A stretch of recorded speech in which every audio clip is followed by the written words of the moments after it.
अस्सलामु अलैकुम वरहमतुल्लाहि वबरकातुहू। बिस्मिल्लाह वल्हम्दुलिल्लाह वस्सलातु वस्सलामु अला रसूलिल्लाह।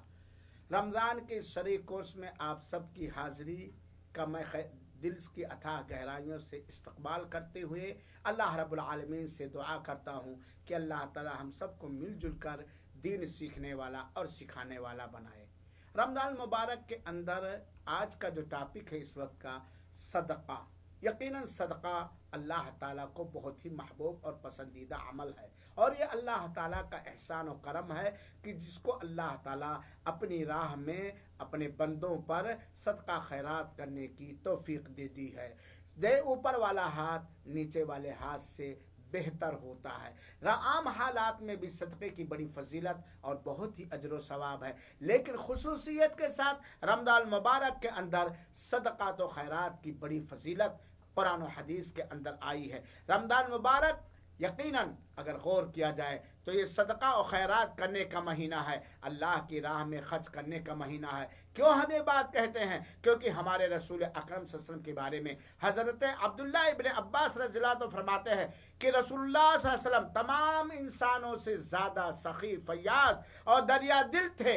आपकी फयाजी रमज़ान में बहुत ज़्यादा बढ़ जाती थी। आम हालात में भी आप दरिया दिल थे, सखी और फयाज थे। खुद न खाते थे, औरों को खिला देते थे। कितने साबिर थे मोहम्मद के घराने वाले। रमज़ान मुबारक के अंदर आपकी फयाजी और सखावत और बढ़ जाती थी, ख़ास तौर पर जब जिब्रील अमीन अलैहिस्सलातु वस्सलाम आपसे रमज़ान मुबारक के अंदर मुलाकात करने के लिए आते थे। जिब्रील अमीन अलैहिस्सलातु वस्सलाम आपसे रमज़ान की हर रात में मुलाकात करने के लिए और कुरान पढ़ाने के लिए आते थे। उस वक्त अल्लाह के रसूल अकरम सल्लल्लाहु अलैहि वसल्लम की फयाजी और सखावत और दरिया दिली रहमत भरी हुई हवाओं से ज़्यादा हो जाया करती थी। जब रमज़ान मुबारक के अंदर हमारे आका शाफ़े महशर अहमद मुज्तबा मोहम्मद मुस्तफ़ा सल्लल्लाहु अलैहि वसल्लम की सखावत और फयाजी का हाल रहमत भरी हवाओं से ज़्यादा हो जाया करती थी, जबकि आपके पास न कोई तिजारत थी, न खेती थी,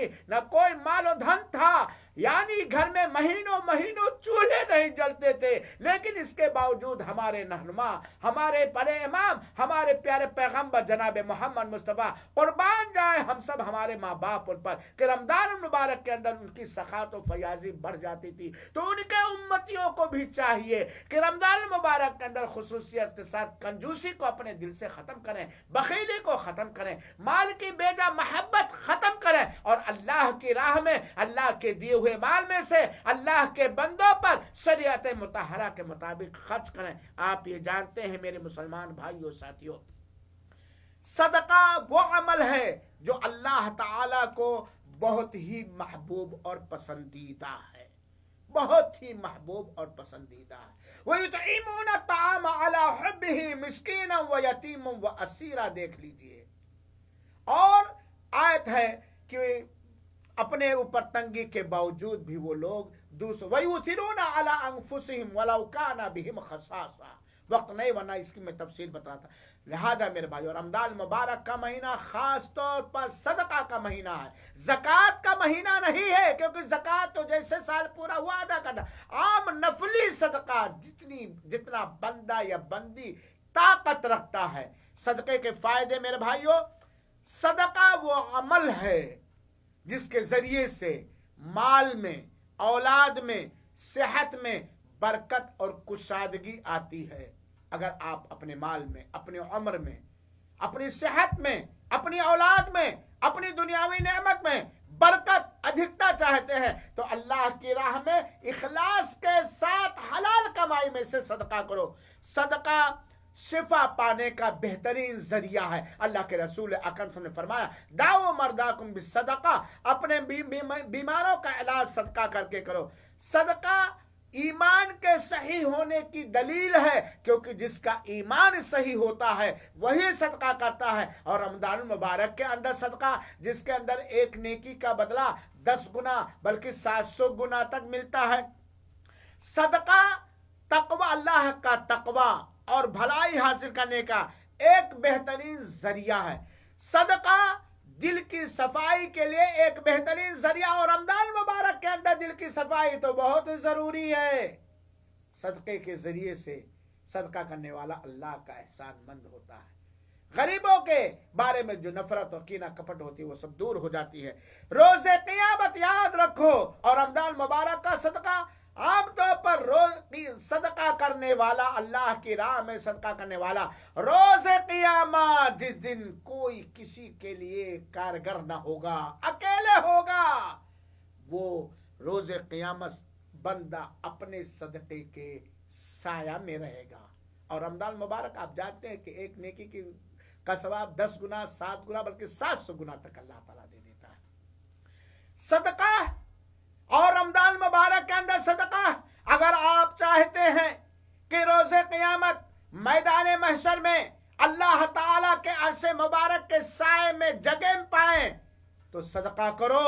اور خاص طور پر رمضان مبارک کے اندر، کیونکہ اللہ کے عرش مبارک کا سایہ میدان محشر کے اندر اس خوش نصیب کو بھی ملے گا جس نے اپنے داہنے ہاتھ سے صدقہ کیا، بائیں کو خبر نہ ہوئی. اور میرے بھائیو، صدقہ کرنے سے سماجی فائدہ یہ ہے، اور رمضان مبارک کے اندر صدقہ، رشتے ناطے مضبوط ہوتے ہیں، صلہ رحمی ہوتی ہے، اور مالداروں کے خلاف جو غریبوں کے دلوں میں نفرت، حسد کے، وہ ختم ہوتا ہے.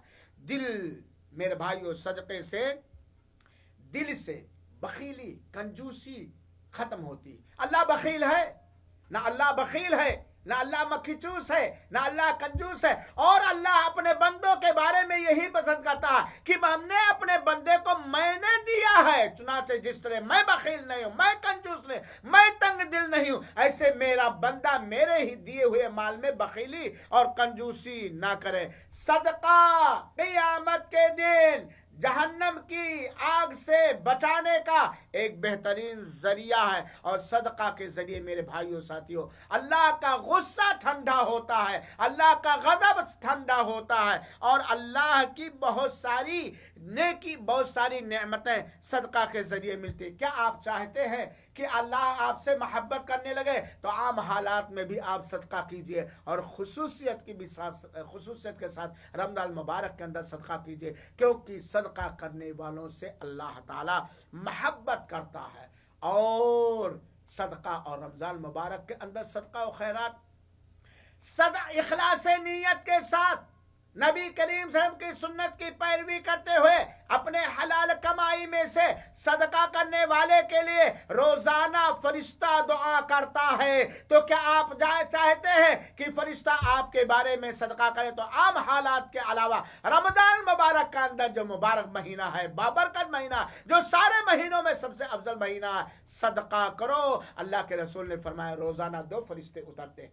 ایک فرشتہ کہتا اللہم آت منفقا خلفا، اے اللہ تعالیٰ اپنی راہ میں اپنے بندوں پر خرچ کرنے والوں کو بہترین بدلہ دے. اور دوسرا فرشتہ بددعا کرتا ہے اے اللہ اپنی راہ میں خرچ کرنے سے رک جانے والے سے روک لے.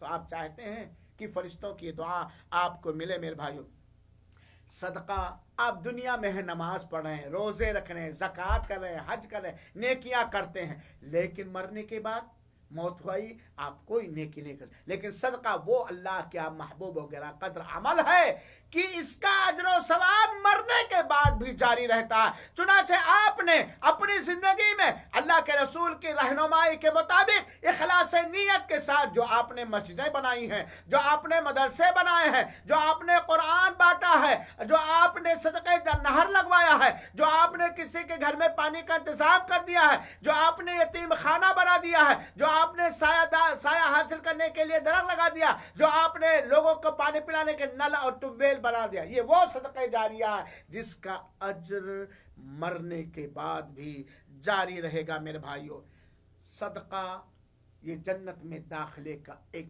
بہترین سبب و ذریعہ ہے. اور اس کے علاوہ صدقے کی بہت ساری فضیلتیں ہیں، اور اللہ تعالیٰ نے قرآن مجید کے اندر مختلف آیتوں میں صدقہ کرنے کی، اللہ کی راہ میں خرچ کرنے کی تعلیم دیا اور حکم دیا ہے. اور اللہ کے رسول اکرم ان ساری چیزوں پر عمل کرتے تھے، لیکن خصوصیت کے ساتھ اللہ کے رسول اکرم صلی اللہ علیہ وسلم رمضان مبارک کے اندر بہت زیادہ اللہ کی راہ میں خرچ کرتے تھے. اور یاد رکھیے گا، صدقہ کرنے سے مال میں کمی نہیں ہوتی.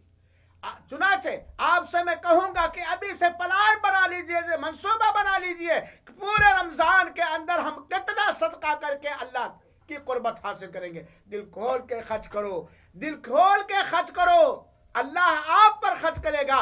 करो मेहरबानी तुम अहले ज़मी पर, करो मेहरबानी तुम अहले ज़मी पर, अल्लाह मेहरबान होगा अर्शे बरी पर। अल्लाह ताला हम सबको कमाइयों में बरकत दे, हलाल रोज़ी दे, हराम कमाई से बचाए, बेबरकती के असबाब से बचाए, और हमें ज़्यादा से ज़्यादा अपने माल में दिए गए माल में से अपनी राह में अपने ज़रूरतमंद बंदों पर खर्च करने की तौफीक अता फरमाए और कबूल फरमाए, और उसका नतीजा असर दुनिया में भी हमें दिखाए और आखिरत में स्टॉक करके रखे। आमीन। वस्सलामु अलैकुम वरहमतुल्लाहि वबरकातुहू व जज़ाकुमुल्लाहु खैरल जज़ा।